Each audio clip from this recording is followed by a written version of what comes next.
All right, Geekscapists. Edgar Wright's got a brand new horror movie just in time for Halloween in last night in Soho. We've also got a Book of Boba Fett trailer that just hit. We're going to be talking about that. And I've been walking around the block with my Pikmin Bloom, brand new mobile device game that just came from Nintendo and Niantic. Is it the new Pokemon Go? We're going to tell you all about it on a brand new Geekscape. Katie's back, so get excited.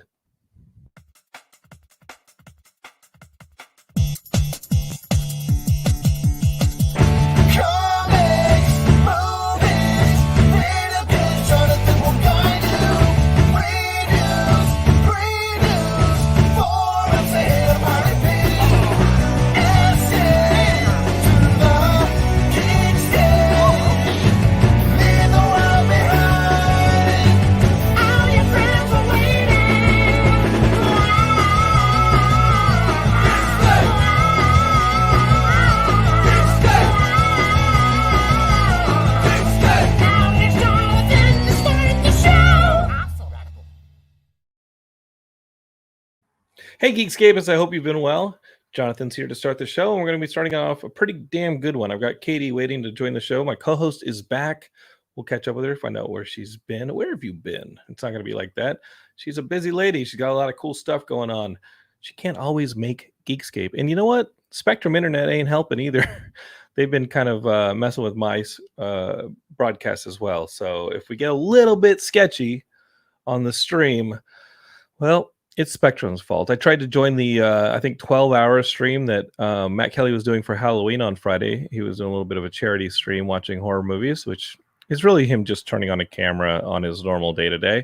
And I tried to join him for it, and my stream just couldn't, hang. I kept having a really nasty buffering problem, and it just wasn't helping. So I had to bail on that. But thank you if you checked out Matt Kelly's stream on Friday. He loves doing that stuff. We love doing that as well.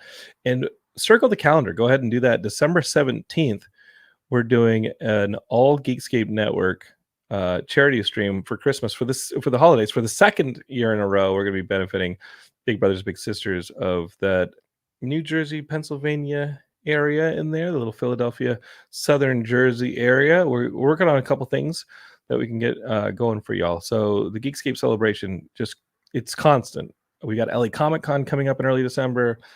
I think we have a Mario Kart tournament that's going to be streaming with the Geekscape crew sometime around Thanksgiving weekend. I think it's that Friday after Thanksgiving. So load up on turkey and then watch the turkeys play Mario Kart 64. There's just a lot going on. We have 17 shows now. I got to tell you, I really enjoyed the latest. Gelsey Laurie has this show. It's called Before My Time, where she's just a really cool person, and she really appreciates old school stuff from like the 20s and 30s, just before her time. And so she has guests on. I think Katie's coming on the show here soon, and the guests will talk about something that took place before they were born, and they just kind of appreciate that stuff. On the first episode, she's got Matt Kelly on, and they're talking about Frankenstein, not just the original novel, but different iterations of Frankenstein. But they're talking about the story, the character. I thought it was perfect for Halloween. I loved hearing it. When you're done watching or listening to your Geekscape, go look at that podcast. Download that. Give it a listen. Before My Time with Gelsey Laurie. It's really, really good. Matt and company are doing great jobs on the podcast network. We got some comments coming in. Matt Kelly says Geekscape forever, and he's also said that he was streaming 15 hours like an idiot. No.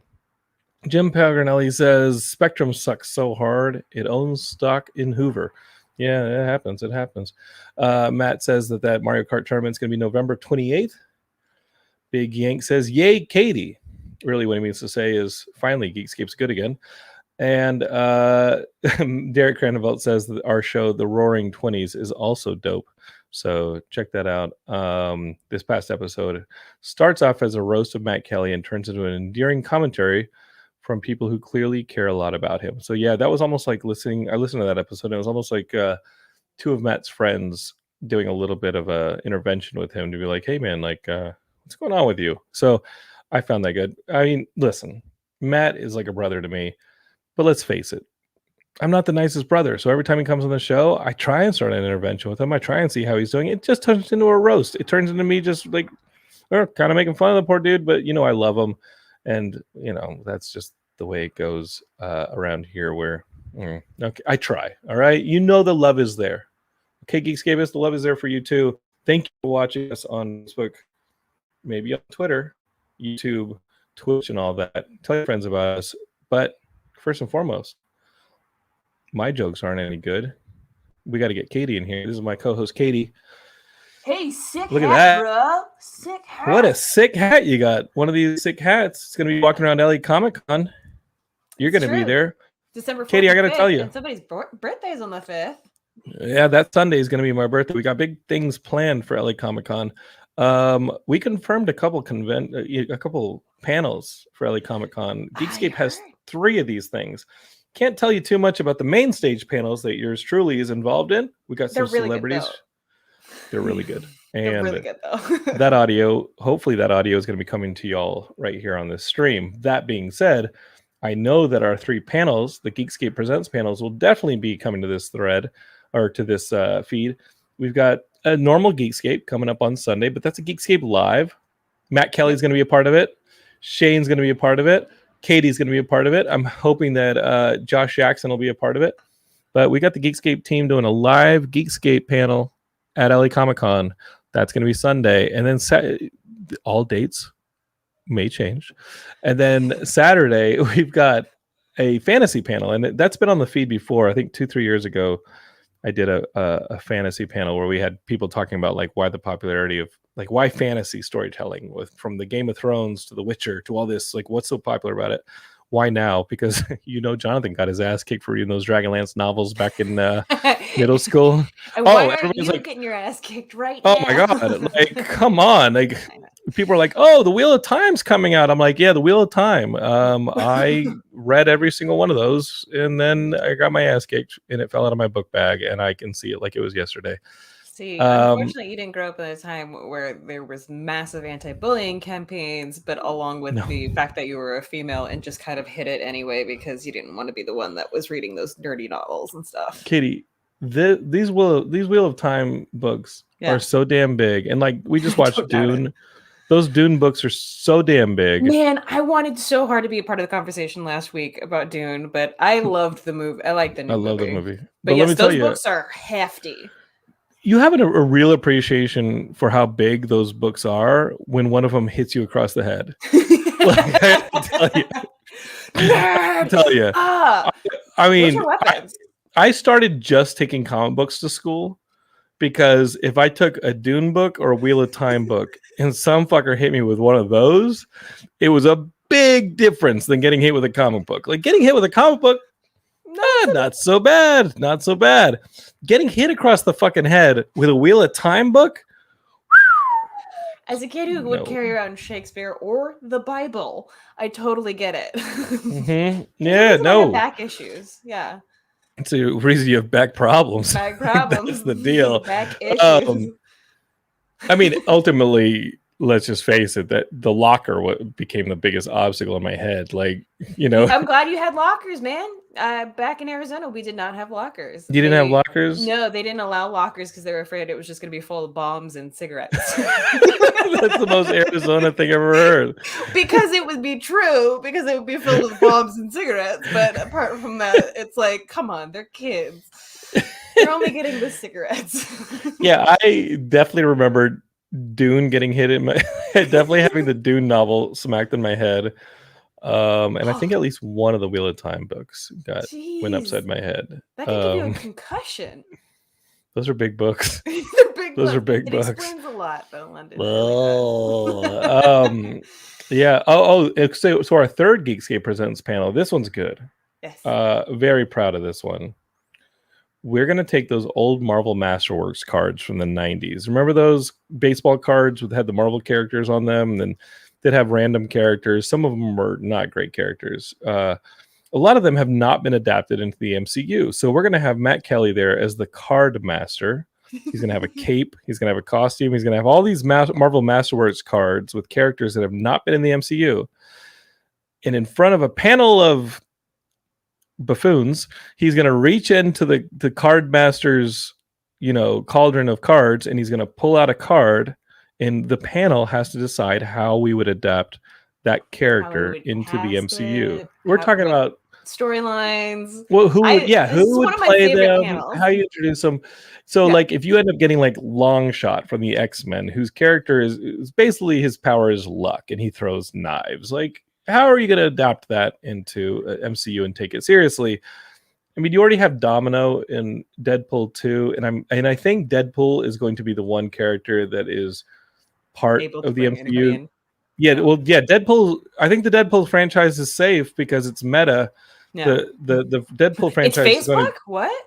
to well, Deadpool 3 is a part of the MCU. Yes.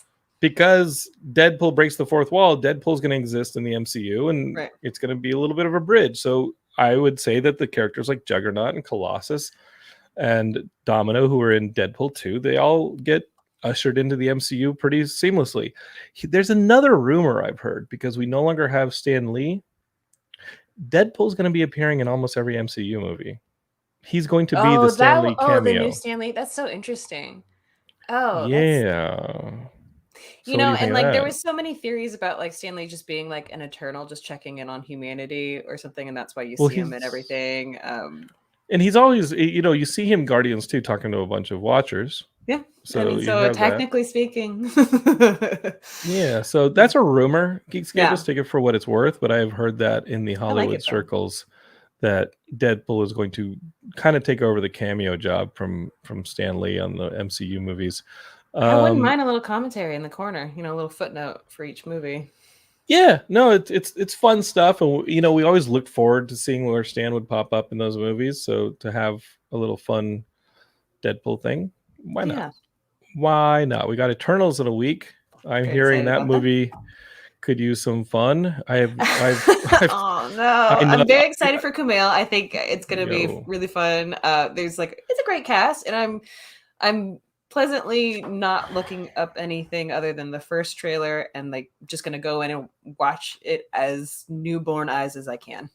I think that's healthy. I've talked to a few people. I've talked to a few people who've seen it, and nobody has too many positive things to say. So, well, we'll see. I got my tickets, baby. Thursday night, I'm there. Like, I'm there opening night. I'm there for the Eternals, and you know, Geekscape Ian Kerner is going to be here with me to break it all down that weekend. But got to tell you, it's going to be it might be a rough ride. It might be. I mean, I have no idea, and I'm not going to expect or, you know, put my hopes anywhere. I'm just going to go for the ride, and I'm going to go for Kumail because, like, man, honestly, because I went to a bunch of stand-up shows, and he showed up a couple times, and you could see the progress in his stand-up, just like how jacked he got.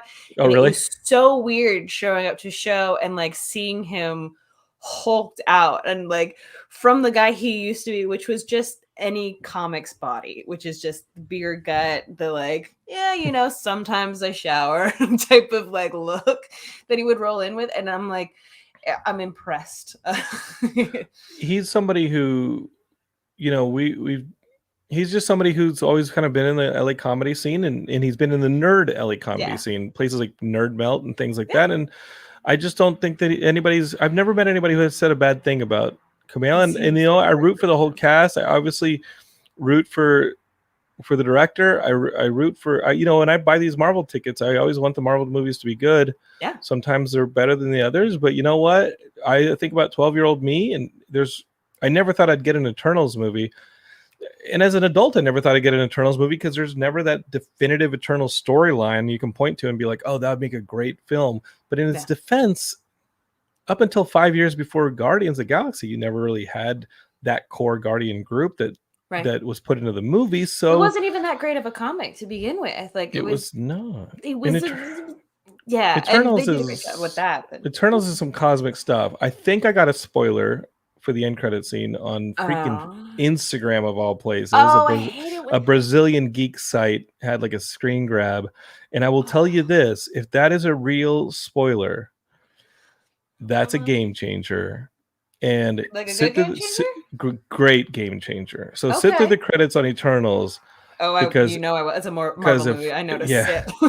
If what I see is legit, if what I saw is the end credit scene, like this is the big stuff for where we're going Okay. with phase 4 and probably get phase 5. Like it's like, Okay. y'all mean business over there, Marvel. Okay, I'm in. I mean, I believe it. It feels like they've been meaning business for a while now, and like everyone's just trying to catch up, and it's just like, no, they don't sit on their laurels. They go and go and go. That's kind of one of the things that I respect about that.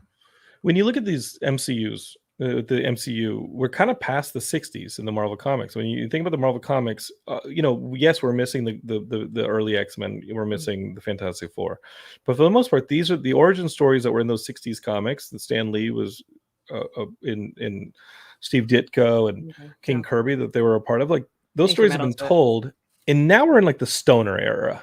The stoner era is when all these hippies in the 70s, right, like Steranko and Jim Starlin, all these dudes, Jim Shooter, like these dudes were a bunch of hippies, and they were like, what if there was we got to get into surf culture, we got to go into Ghost Rider culture, we got to get into like this blaxploitation stuff, we got to get into like the counterculture stuff, we got to do some Doctor Strange, we got to go cosmic, we got to go, like these dudes were just smoking, just doing drugs and making comics, and we are in that era now where it's just like weird, like Eternals, all these weird ideas, multiverse is like, bro, what if there was a multiverse? Right, there was definitely some mushrooms at play in a lot of this thought process. We are straight up in the hardcore drug like era of Marvel, and it is paralleling what they were doing in the 70s. And I got to tell you, when they start thinking about how to introduce the X-Men into the MCU, drugs are important. Well, X-Men at this point in the 70s, X-Men was canceled. It was a bunch of reprints. Okay. So Uncanny X-Men was no longer a comic. It was a bunch of old reprints, and it didn't come back until Uncanny X-Men, like the giant-sized X-Men, where you had the introduction of the international characters of Wolverine and Nightcrawler and Storm and Colossus and Banshee, and you had these new characters introduced. That leads into that's the late 70s, early into the early 80s.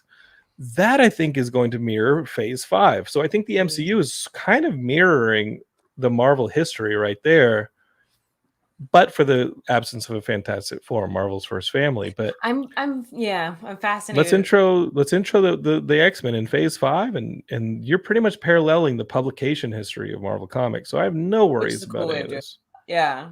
Let's definitely go. A cool way. Yeah, I mean, I want to see also modernizing it all. But speaking of 60s and like being caught in that era, how was last night in Soho? Last night in NoHo. I went to see last night in Soho. So not bad. I live right next to NoHo, North Hollywood. Mm-hmm. So I went over to NoHo to watch them last night in Soho. And I was looking forward to it for a couple of reasons. Though, didn't you? I did. Well, Soho of NoHo. Edgar Wright has not made a bad movie. I don't think Edgar Wright is capable of making a bad movie. Okay. I think Baby Driver is fantastic. I think Baby Driver is his tightest movie. I love it so much. I love the action of Baby Driver. I'm not gonna lie, and I love Edgar Wright. Really love Edgar Wright. It's great. And so on the dialogue of it though. Here he comes with a ghost story, and I'm like, all right, let's see Edgar Wright do a ghost story. And did he succeed? Was it spooky? Was it more intriguing? How did you feel about this? I'm going to go ahead and check all of the above. No, I think Last Night in Soho is also one of his best movies. It has this. Okay, let me tell you. The plot is a girl in modern day in rural England going to London to attend college, but she's going to a fashion institute. Mm-hmm. And really early on that she's into 1960s culture. She's listening to the records. Her whole room is adorned with that stuff. And we know that she's also lost her mother. We don't know how she lost her mother, but she's living with her grandmother. She also... Is Diana Riggs her grandmother? No. Okay, sorry. I'd have to pull up IMDb. Diana Riggs is the actress from Game of Thrones. Correct. Yes. No, she is the person in London who she rents a room from. Gotcha. Okay. So you have her grandmother and this girl living in rural England, and she's about to leave to college. All her dreams that her mother was a fashion designer. her mother died. Now she's kind of like, it's her dream, but she's also picking up where her mother left off. And you have the camera work from the beginning is just amazing. The music from the beginning is just amazing. This movie does not have a bad camera movement. It's fantastic. Like Edgar Wright in his dance is fantastic. And he has these long takes, these one take masters. And there is a dance sequence with Anna Taylor-Joy. Did I say her name right? I believe so. And Matt Smith and this other actress, where so basically the girl goes to London, but we know by that point that she can kind of see things, like she can see her mother's spirit in like the mirror and stuff. So she goes to the Fashion Institute. She's feeling kind of out of sorts. The history with her grandmother is that she sometimes gets overwhelmed, and she had a little bit of a breakdown earlier, and now she's in this Fashion Institute, and she can't deal with the students. That's some fun stuff. Like, it's fun. The students are obnoxious. So she rents a room, and she's renting this room. In her first night renting this room, she goes to sleep and she has a dream, and she's in the 60s, and she sees this other woman who's coming to London with the dreams of being a singer. And she runs in to this kind of questionable character who works at a nightclub, the Matt Smith character. Got it. And her dreams just slowly start to erode in bad ways over the course of these dreams that this main character is having. And I love it. I mean, how deftly he's going from the present to the past, and the way he places the main character into these past dreams. And it seems like every time she passes a mirror, it's the other woman. But there's also a dance sequence in the middle of this movie that is a one take master. The camera's spinning around, and Matt Smith is dancing with the character in the past, but every time he hands her off screen and twirls her, the other girl, and they do these handoffs that are all part of the dance on and off camera that are so awesome. Just for the camera work, go see this movie. Do you think that's a composite, or do you think that's like you can see that they did handoffs? They did these handoffs. It's amazing. They're doing these handoffs with the actors. The actors are having to perform on camera. Yeah. And then while the camera is dancing around, move behind and get ready to spin right back in seamlessly using the same moves as the other. It is such an incredible choreography of both camera and performance. I was blown away by so much of this movie. The whole thing was great. And ultimately, this main character starts to see worse and worse things happen to this woman in the past. They're all tied to the room that she's rented, and she has to make things right. She has to exorcise this ghost. She has to bring it to justice. That's so interesting. And so you got to see this movie. I got to tell you, it's such a good movie, and it actually made me nostalgia for an era of film that is not covered in this movie, present day or 1960s. It made me feel like I was watching like a Jennifer Jason Leigh late 80s. Ooh, like psycho thriller, stalker film, like a stalker film. Yeah. And that's what it felt like. That's really cool. Good. I haven't, because I'm not really a horror person, but like this sounds more intriguing than I guess what I initially thought, because like I don't know, when it's just like, let's reel you into this bad situation and stab the shit out of you. I'm like, I don't know, it's just not interesting. But this is more fascinating to me. And I listened to an interview with Edgar Wright and NPR, and he was talking about how he didn't want to do the like same old tropes of like wide-eyed girl wants to go to big city and have big city dreams, and then just gets dashed for having the audacity to have these big city dreams or something like that. He wanted to do something a little bit different on that take. And he's like, only men write these kinds of stories. And so, which is hilarious and a little bit ironic, but like he's talking about how like only men write these different stories like this, and he's like, I kind of wanted to pull at something different. So that made me enough to be like, okay.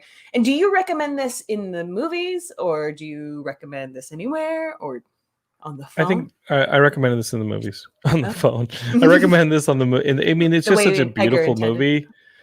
And it's such a beautiful movie. It has such incredible camera work. It's so well shot. And then the audio is the soundtrack's amazing.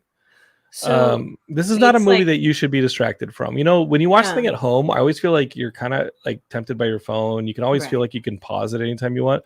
Don't pause this movie.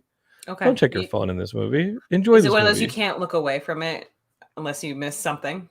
Yes, there are little Yeah. hints. There are clues. It's a mystery movie. Cool. You want to find out what happened to this woman back in the 60s. It's you're part of it, and that's part of engaging with the main character is following along with that and looking for things as she looks along for things. And it's got surprises and twists. I love this movie. This is I a like really it. great movie.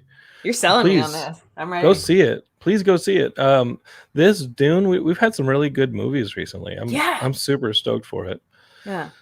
And I'm really sorry. I think some of the Geekscapists were not happy with my Dune coverage last week, and I mean, what, I don't. You know what? Like, I don't know what to tell you. I thought the movie was note perfect.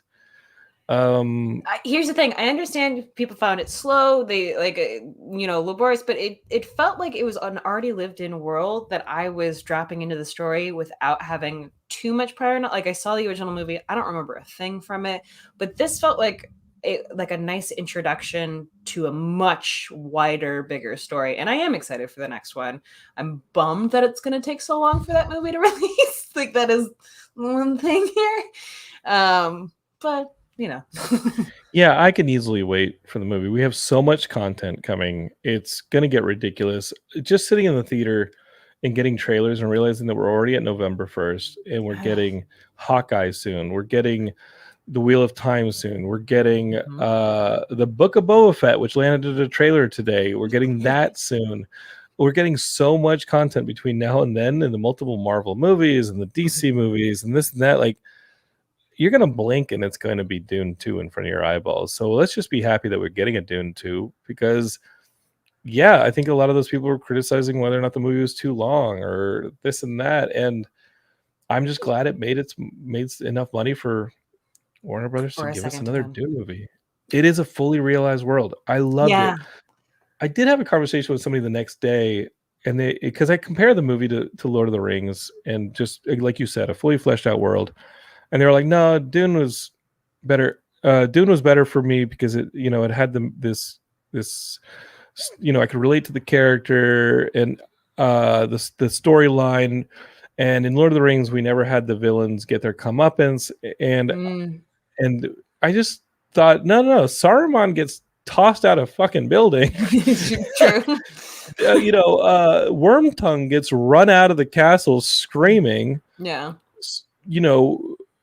Like, Sauron is a broad generality. He's like Sauron, you barely see Sauron in any human type form. Just the eye. And so and the other thing about it is that you have like a singular Messiah hero story with Dune, where it's like, this is Paul's story and a lot of the characters are there to support Paul. With Fellowship, there's almost an argument that Samwise is the hero of the Fellowship by the end of it, but you have Aragorn, you've got Merry and Pippin, you've got Legolas and Gimli. Like, you have a literal Fellowship as the main character of this movie, and it's a guild movie. What is the story? It's a guild movie. Is that what you said? Yeah. It's a guild movie. It's not just about like one necessarily Messiah figure, which it is essentially, but there are also these very fleshed out, very integral characters around them. I'm going to battle you on the Messiah thing, because I was thinking about that. And obviously people were talking about Dune and how Star Wars is based on Dune and yeah, we know, Captain Obvious. But the Messiah idea that Luke has is that he's like the chosen one. He is his father's son, and now he has the Force. He has his power. And Paul is similar. Paul in Dune has the voice, and you find out in Dune that he was like pretty much bred to be possibly this Messiah figure, and he's this white savior, potential female Messiah figure as well, kind of going along at the same rate. The whole idea of Lord of the Rings and The Hobbit before it was, these aren't Messiah figures. Anyone can be a hero, and that was the important thing with the Tolkien stuff, is that Frodo is the one least expected to do this. Bilbo was the one least expected to do this. I think that the Lord of the Rings stuff, I don't find them comparable, because exactly that idea that Lord of the Rings is saying, no, the smallest among us can be the biggest, can make the biggest change, and that was that message. Whereas with Dune is like, better hope you were born rich and had some magic powers, Right? because And had better the hope right you had some training for those magic. magic powers. Better hope you bred right, because You grew otherwise up you're on the gonna right get planet. killed. You're gonna get eaten by a worm, or have a drilly like blow dart in your back, or you're gonna get shot, or you get killed in the Right. desert, or I mean, Guys, the lesson of Dune is money makes you the Messiah. So I think I prefer Lord of the Rings. It's like, hey, fair. you could be the No, and laziest little shithead laying around with your big ass feet up on the wall reading a book, but one day adventure's gonna come calling and you can be the greatest thing ever. Like, that's Lord of the Rings is like, you could be so lazy and not want to do anything with your life. You can be like, yo, I'm just gonna sit here and eat and read and be a bum. And, smoke now out I of a gotta save long pipe. I'm just gonna smoke weed, Yep. sit around, eat Talk Tostitos. It's like, no, now you gotta go save the world. With Dune, it's like, you've been bred for this. Oh yeah. You are the chosen one, And you whether you like it or not. You might fit every prophecy, but even still, we're like, meh, maybe. I don't know Money about that, got you guys. there. Are you sure it's me? Meanwhile, Lord of the Rings, you can see why it resonates with me. It's like, all you got to do is eat Tostitos, be a shithead, sit around. Like, So what you're come saying on, is that man. we're primed for being hobbits here, Jonathan. Yeah, hell yeah, hell yeah. I'm Alright, down with alright. it. So, Book of Boba Fett. Let's talk about this Book of Yeah. Boba Fett trailer. How's Yeah. that for your Dune review, everybody?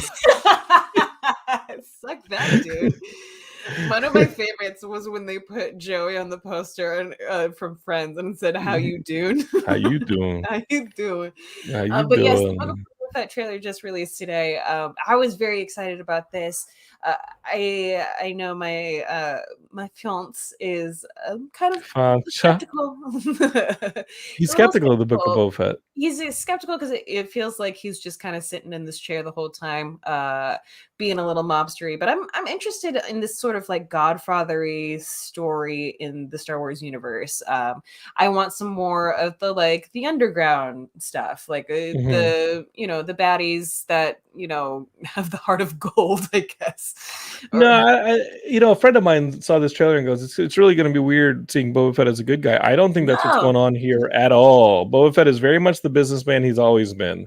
right, He's always right, about like getting paid. He's always about getting that money. Like, he's not a yeah, good guy in this trailer. He is a very neutral person who just wants to make the money and yeah. get rich, and that is what he's proposing in creating this underworld. I would love to see Narshada. Narshada is like the big criminal underworld Yeah. location in the Star Wars universe. It is the smuggler's planet, or the Mhm. smuggler's moon. It's a moon. I think I so. would like to see Narshada. Like, I'd love to see that.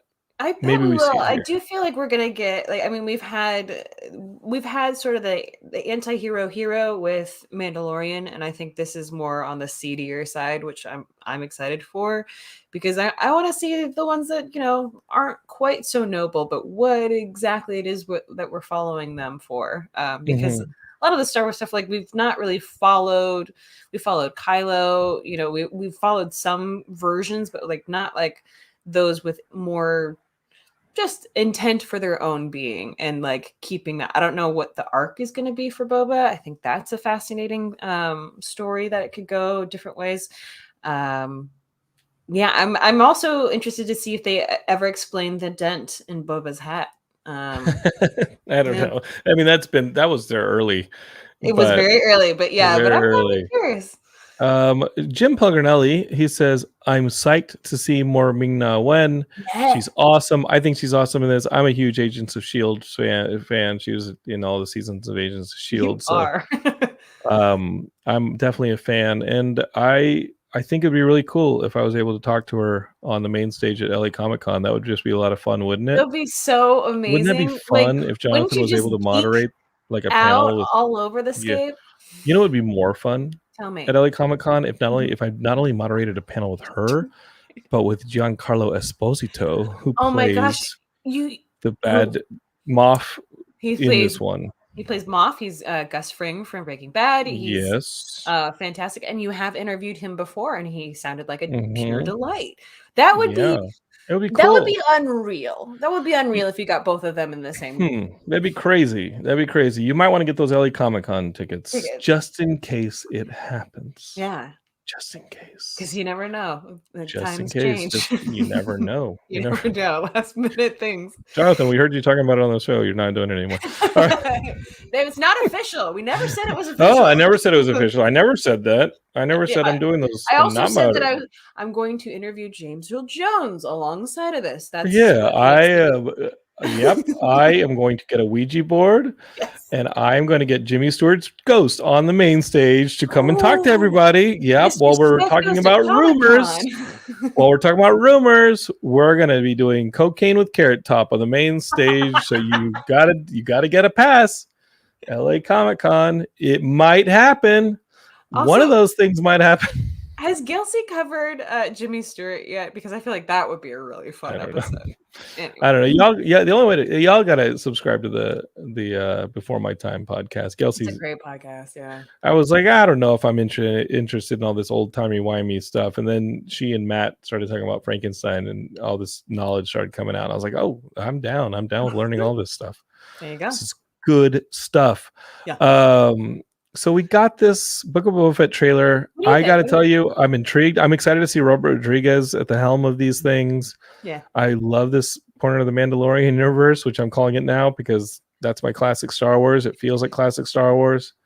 And I love that Bryce Dallas Howard is coming back to direct some more. Like, I love that she's part of this universe directing things. And I think she's done a fantastic job so far. So I do too. I think that the episode she did in season 1 of Mandalorian, I was like, okay. The one she did in season 2, I was like, she's good. She's good to go. She's good to go. She's okay in my Star Wars book. I love Bryce Dallas Howard. I think she's a fantastic actress. I think she's a really good director. Fantastic. And you know what? She comes from good stock in the directing world. It's shocking, but yeah, it's good for her. Yeah, but took some of that. I don't mind it when someone has comes from, I mean, let's just be honest. Like with a dad like Ron Howard, she had advantages. I don't mind it when people had advantages and they step up and they're able to justify them. And obviously she's a woman, and female directors are something that I will always champion. So Bryce Dallas Howard, I love the fact that she's really, really talented. And it's, because when I see somebody who gets there because of their family and they're terrible and they just keep working, I'm like, oh no. It's hard for all of us just swinging our way through the whole business. It's just like, oh really? Okay, and you're still working? You're never gonna get away with that. You're never gonna get away with it. So Book of Boba Fett, that one lands December 29th. So again, like I said, we are going to not be wanting for content. Yeah, I think we're gonna be okay. I think we're gonna be a little bit spoiled the next couple of months. We'll be very spoiled. So I gotta tell you, I've been playing a brand new game. What do you think of that? I got a brand new video game. I mean, it's hard to find a brand new game out right now. Tell us about your brand new game here that we already. I didn't know this game existed until Saturday.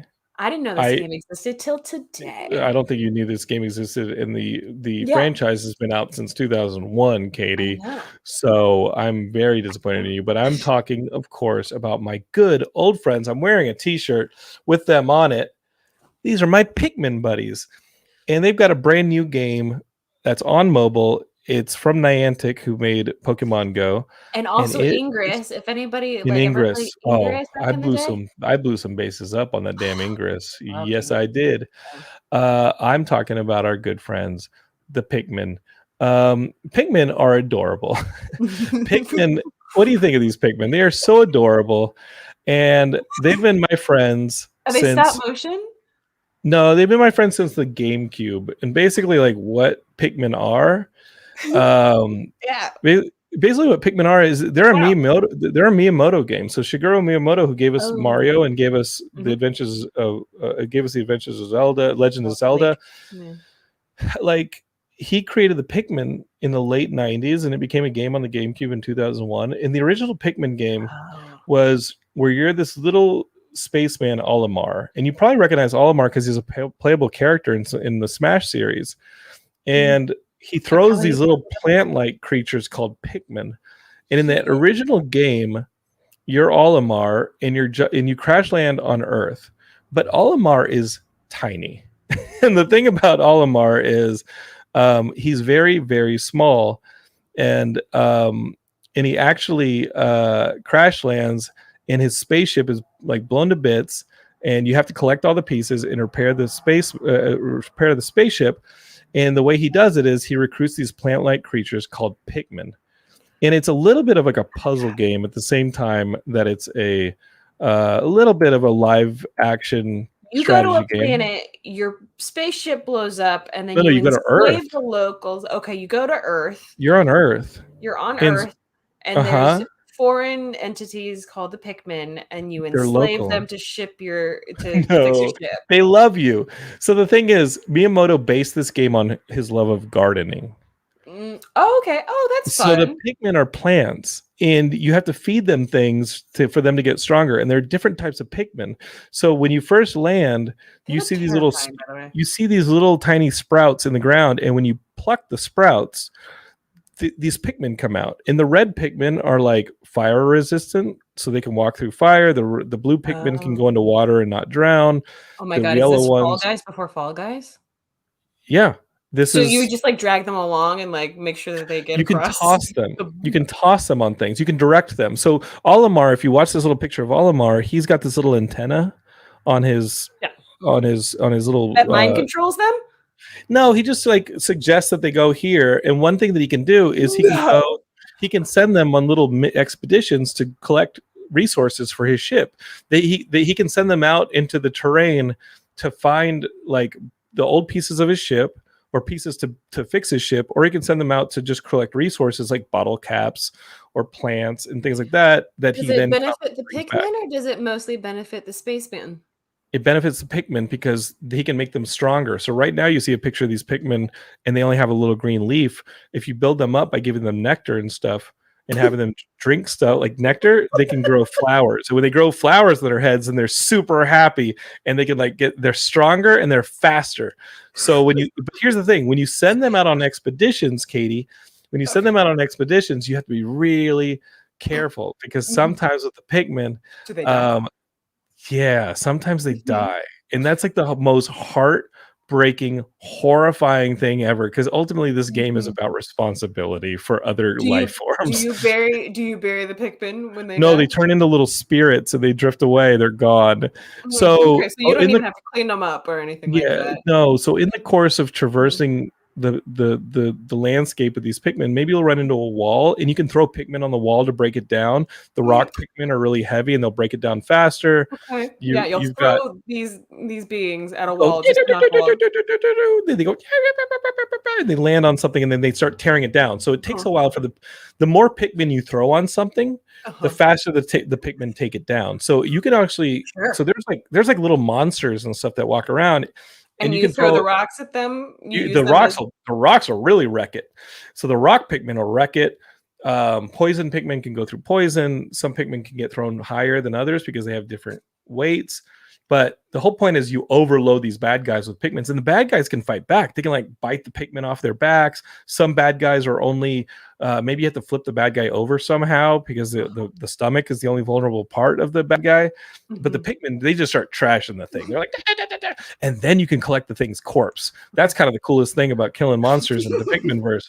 Is you so can they don't turn into spirits because they have no souls. They just have a corpse that you have to collect, and then and you can put it in your ship, and then it turns into fuel. This is a morbid game. Yeah, but it's all about timing, because the original Pikmin game, I think the original Pikmin game, you had 24 real-time hours or 12 real-time hours to actually play the game. So as you're playing the game, the full length of the game, I think is roughly, I think I'm going to say 10 to 12. Josh Jackson definitely knows better, but you can save the game, but know that as you're playing the game, you're ticking off that clock, and you might find yourself within like a few hours of the end of the game and not be able to finish that.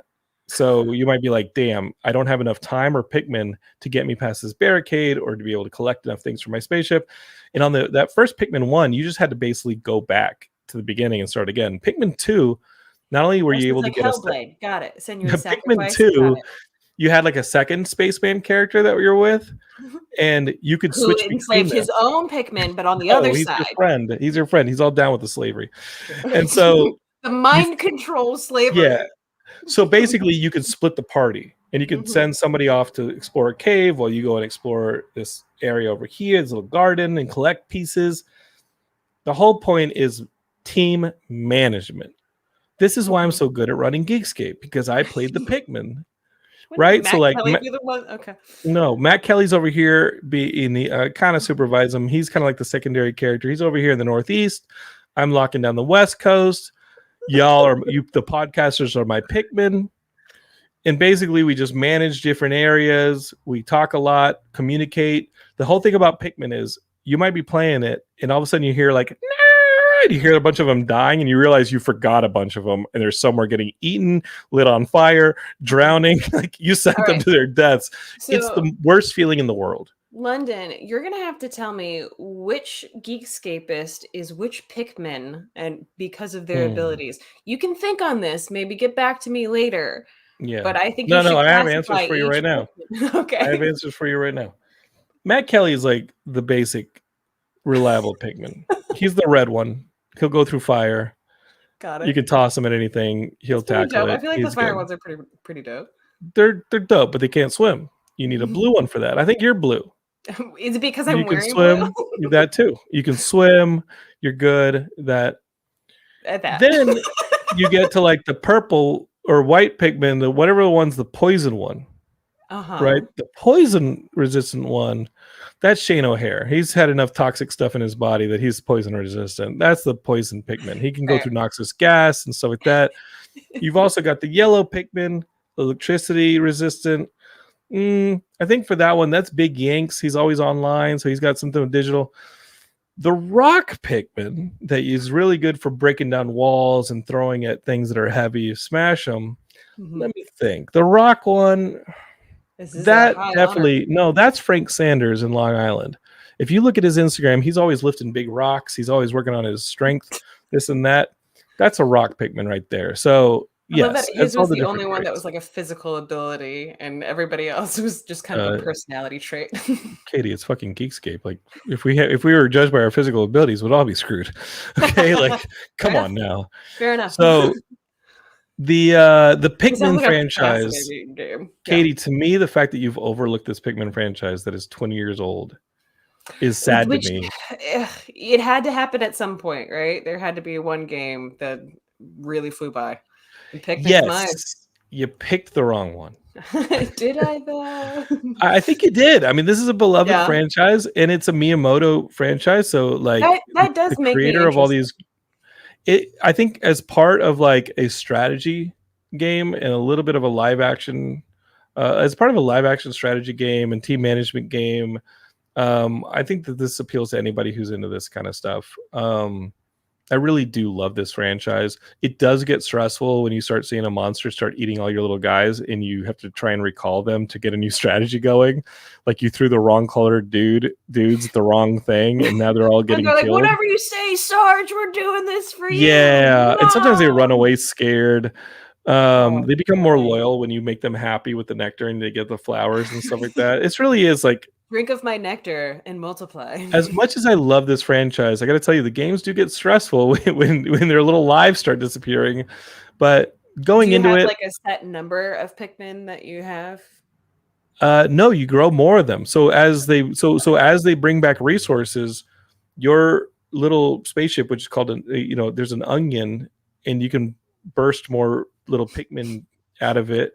So and they're breeding from fungus or something? Yeah, well, they're plants. So like, and you can feed different colored, you can grow different colored ones depending on what you need. So if you're like on a major water part, like if you're on a piece of terrain with lots of water, you probably want a lot of blue Pikmin.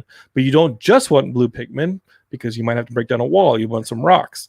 but you don't just want rocks because you might have to pass through noxious gas, so you might have to get some poison Pikmin. There might be some faulty wiring in the level, so you're gonna want to get some yellow Pikmin. You see, I it's did a not strategy. know this deep love of Pikmin from you. This Oh my god, never I have have 2 we talked Pikmin about this. shirts.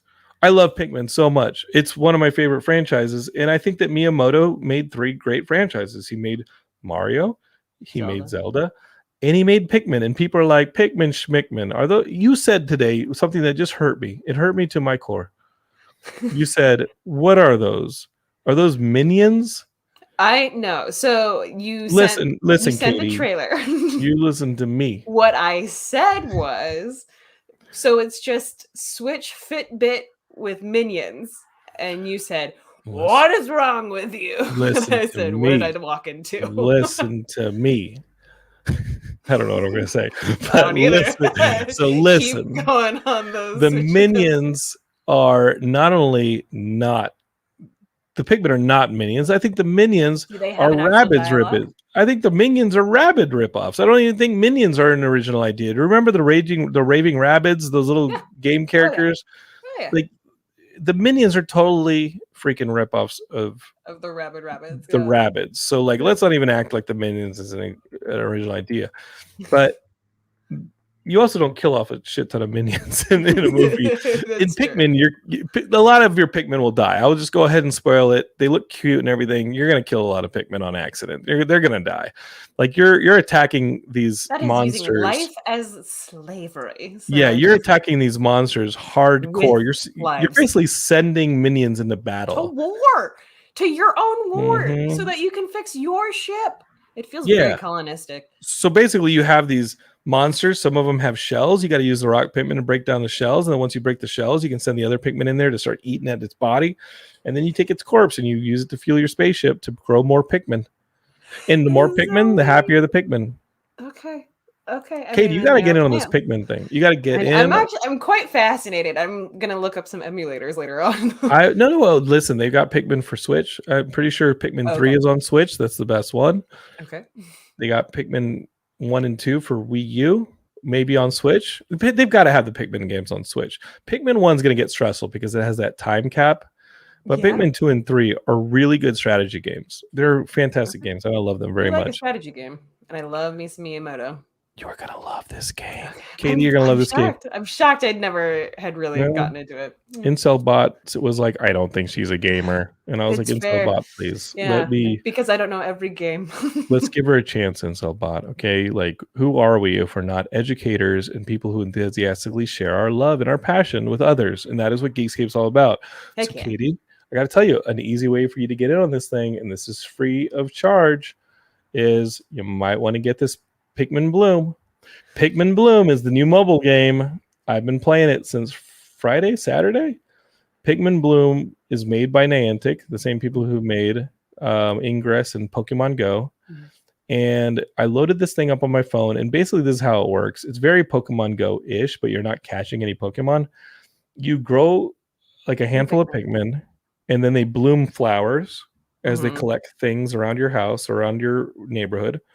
And they lay seeds. So basically you walk around your neighborhood and don't be like that. Fertilize the neighborhood. They fertilize the neighborhood. I go around, I spread my seed around the neighborhood, and you can see little flowers growing.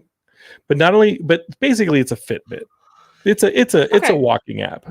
Yeah. Pikmin Bloom is a walking app. I don't know how long I'm going to do this game, but the whole point is to get you walking. Yeah, you get walking. You load up your Pikmin Bloom. You tell your Pikmin to go out and find things in the neighborhood, like oranges and pieces of nectar and fruits and stuff, and bring them back to you. That aren't there in real life. That are not there in real life. No, there's like a dumpster, and my Pikmin came back with my Pikmin are going to come back with a here's a heroin needle I found in your back alley. Like the Pikmin are going to come back with meth. We found a dead body. Can we turn this into fuel for our spaceship? I want that cartoon. In Pikmin Bloom, you load this up, and it is a walking app, but you can link it to the steps in your iPhone, so it just gives you all the steps. And your whole point is to plant flowers all over. And however many steps you do in a day is how many Pikmin you grow, and you grow the different colored Pikmin to send them on little missions. There's special Pikmins. I have a Pikmin that got sent to me from Nintendo for linking my Nintendo account. It has a Mario hat. He's a good friend of that's mine. cute. And it encourages you to do steps. So I think it's like a health app, but it's fun. You can see little Pikmin. I got to tell you though. Yeah. Sunday morning, I knew I was going to go to this Halloween party and eat a bunch of candy. So I told my buddy Jesse we're going to run 20 miles up in Verdugo Mountains today. Yesterday morning. We got out there at 6:30 in the morning.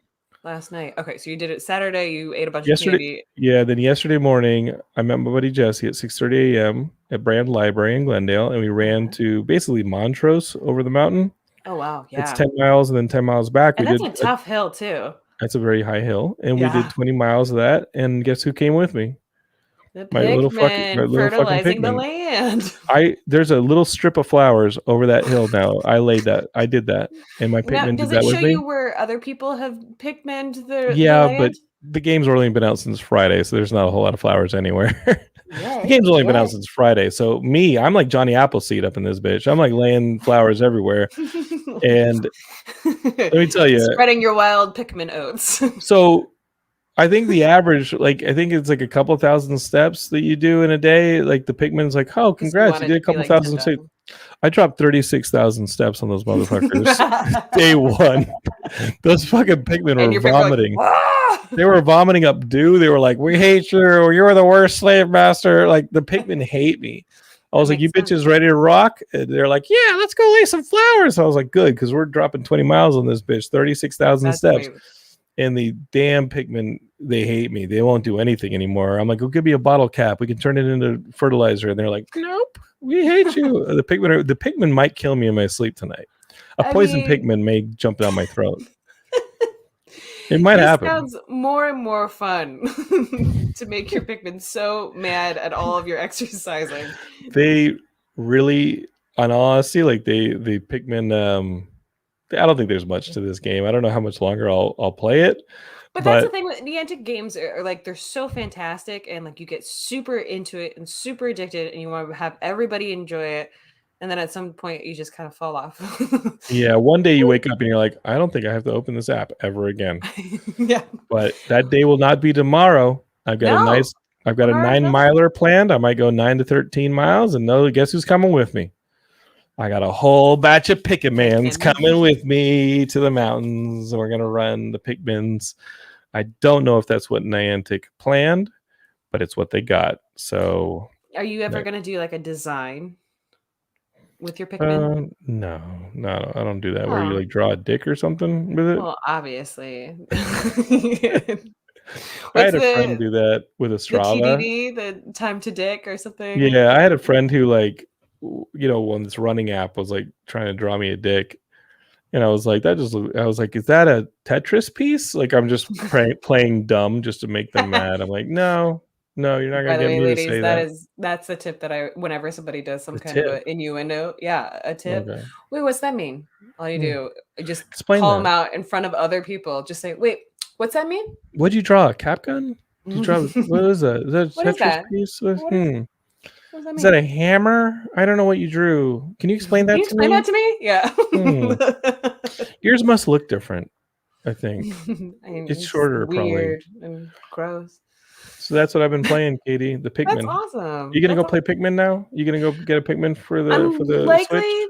I'm likely gonna finish up some Metroid Dread. I'm on the last boss, and I've been ragefully enjoying it. I think explain yourself. Explain yourself with the ragefully enjoying it. Because I'm a bit of a meathead and I will do the same thing over and over and over again and not learn anything until I'm like, oh wait, I just got to do this. And the amount of kill screens I have seen in this game have made me call it words that I only reserve. Explain yourself, Katie. Like I talked about this game last week on the show, and I said that it stressed me out for a long time. It stressed me out for a while because you're getting hunted by these Emmy robots, and they're these mindless. Never have I been like, I don't want an Emmy. Yeah, they're like Terminator robots in portions of the levels that they kind of like they. It's like they have a section that's sort of like Alien-esque where they can go through the vents and things, and like it's like that's their it's an but they Emmy hunt you. section. And they hunt you.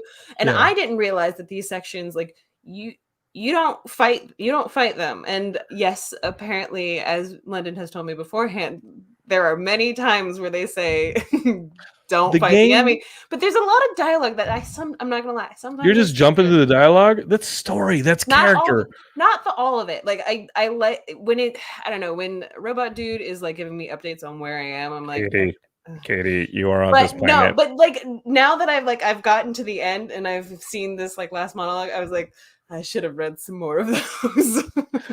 Okay, so Geekscape is there are portions of each world, each part of this world in this like, you know, it's a Metroid game. There's a giant map, and there are portions of this map where the zones way bigger are of a map than I thought it was going to be. It's awesome. I love how big this game is. Maybe I won't always love how big this game is as I'm going back and picking up more missiles and stuff like that. But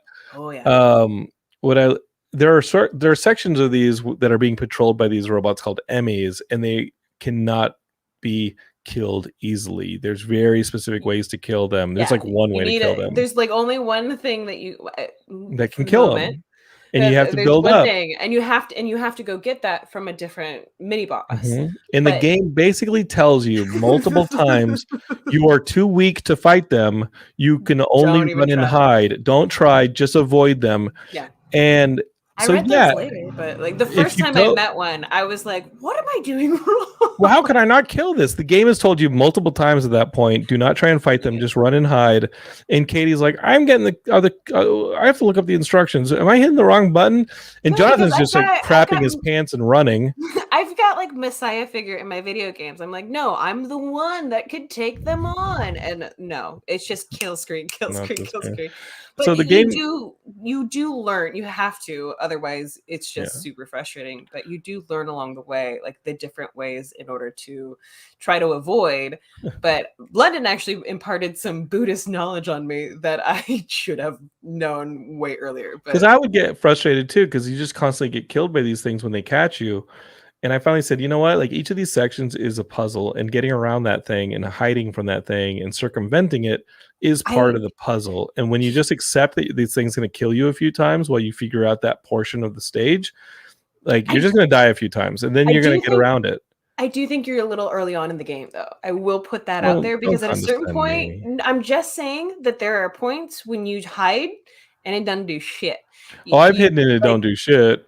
My cloaking starts disappearing, and I'm like, and then like your health starts going down and everything. And go away. Like, you reveal yourself, and then suddenly he's like, huh, like you haven't moved. I'm gonna put a spike to your head. He's like, I seem to notice something in there are times where I'm like, there's no way it's coming over here. I am totally cloaked, and the thing's like, I think I'm gonna walk over there and bump right into you, and then it bumped right into you. It doesn't. It sees you. And you're like, what? And then it's like you have to fight it. And every once in a while, I would get to deflect the Emmy, and it was more shocking to me that I was stunned too. And I was like, run, go, get out. Yeah, supposedly you can deflect it. I haven't even tried. I just try and avoid the thing. When I start seeing that little red dot showing up on my map, I'm like, run or die. It's been a minute since I've played on the Switch, and I couldn't remember where the X button was, which is just the bane of console existence, because I forgot that it's at the top, and I'm thinking Xbox controller is at the bottom. I just kept hitting the wrong button the whole time. I just think uppercut with those things, because Samus literally does an uppercut with that move. Yeah. And so I just remember up or cut. The X is at the top. Surge. So our buddy Serge is on YouTube, and he says, I just finished a Metroid. I will never play this game again. It gave me arthritis. Yes.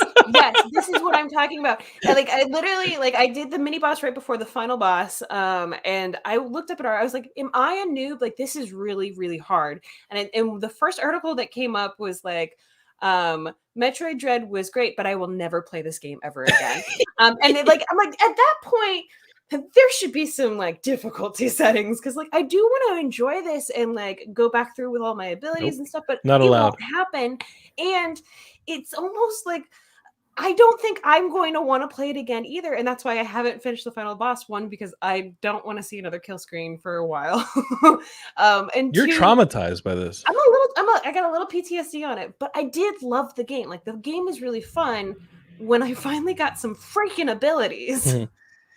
But I'm excited it was to a play hard it. game. I'm excited. I haven't played it in a few days, but I'm excited to get back to it because I am, like you said, I think I'm early on. I'm at the Kraid fight. And I It's love a the good design of fight. the fights. Yes. I like I'm gonna die in these fights and I'm gonna figure out the patterns, and I like the process of that. And Metroid's one of the classic Nintendo franchises and it just hasn't put out a bad game.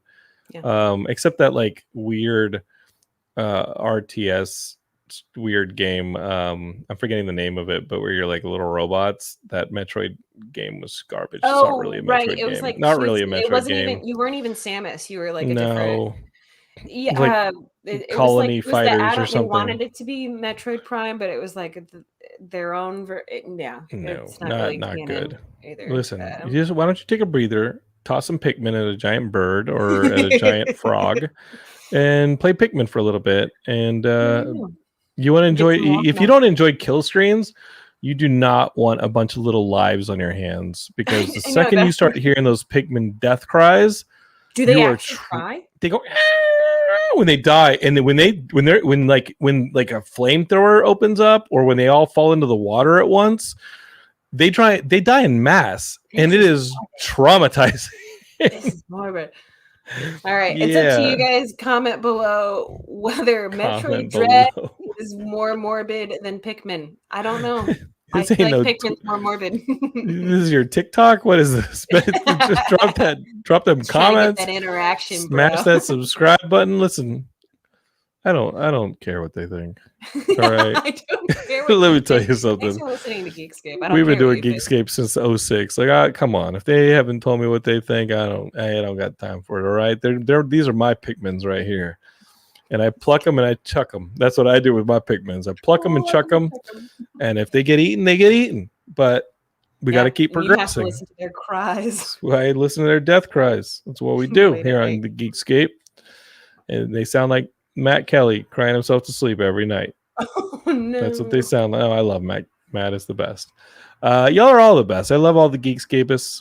I love doing the show with you, Katie. Katie, thanks for coming back. What was going on with you?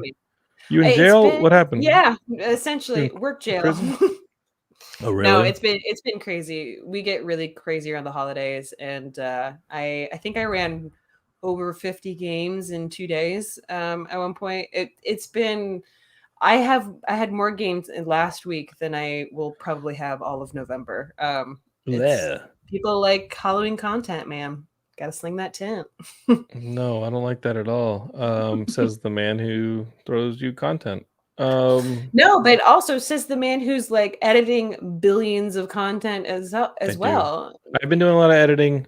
You Geekscapes don't really see a whole lot of it, but that's okay. I won't take you. You know, we've been finishing up another Geekscape short. Obviously on the Geekscape channel, Geekscape TV on YouTube, we've been adding content every Tuesday, every Friday. We get new videos up there. I've got a video coming up that we're going to do for the channel. There's going to be a lot of cool content coming up on the channel. You're going to want to subscribe to that. And obviously, Matt's going to try and do this Nintendo 64, Mario Kart 64 tournament over on Twitch. So you're going to want to subscribe to our Twitch channel at Geekscape TV 2.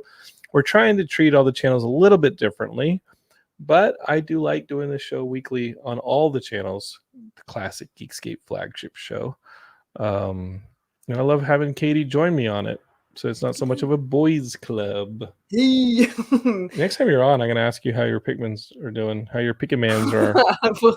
We'll see. I might finish Metroid Dread before I get the Pikmins, but okay. We'll see. You're we'll intrigued. See if I have time to I actually am intrigued by the enslaving of flowers. But yeah, yeah, pretty much. And spreading my seed throughout the land. Yes. Miyamoto did it. Now it's your turn. Okay, we've all been little Pikmins to Miyamoto's genius. All right, of course. So he raised all of us in a sense. He kind of did, though. He kind of did. Next Stanley. Well, Geekscapists, I love you, and y'all are the little Pikmins. And why don't you spread the Pikmin love and tell people about Geekscape? Tell your friends about the podcast. If you're listening to this on a podcatcher, hit the share button. Also, it'd be awesome if you left us 5 stars. That really, really helps our visibility. Leaving us a review, people see that when they search for podcasts or Geekscape. It helps float us to the top. People see Geekscape and they're like, "Oh, that guy might know what he's talking about." Nope, he doesn't. Never mind. Also, just hit the share button on any of these videos with your friends and tell them about us. Katie, when you write your 5-star review, make sure you say whether or not you think Metroid Dread is more morbid than Pikmin. Say that. I think it's a tie. Like, at least you're the only character dying in Metroid Dread. In Pikmin, you're responsible for many souls getting killed. So Pikmin is pretty traumatizing. I'm like, can't I just go back to something more innocent? Yeah, more innocent.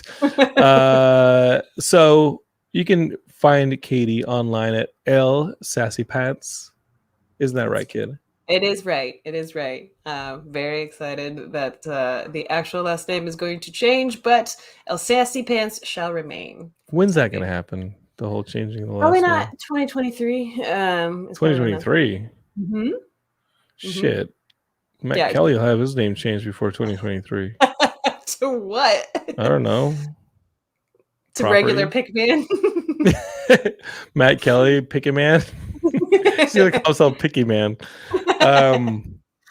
Katie is L Sassy Pants online. You can find her. And I'm at Jonathan London on a few things. But really what you want to search for is Geekscape. Search for Geekscape. You'll find us. Befriend us. Listen to all our podcasts and all that. If you have any questions, email me. Jonathan at Geekscape.net. If you want to be a part of the network, email Matt at Geekscape.net. We'll set you up with a show. We give them to everybody, it seems, at this point. Like, it's got 17 of these damn things. And who knows how many people on the damn YouTubes and the Twitches and the channels. We just like putting the geek voice out there.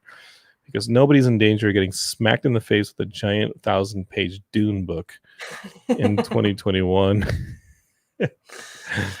No. But let me tell you, 2002 was a whole different time. Different ball all game. Right. Or 1992. 1992 was a whole different ball game. Also different than that, yeah. Whole different, but 1992. It's like, what's this in your bag? A Dune book? What's this on your face? A Dune book? Smack. All right. Nerds, geeks, brethren, countrymen, we love you. Geekscape forever. Till next week, we're going to have an Eternals review for you. Over and out.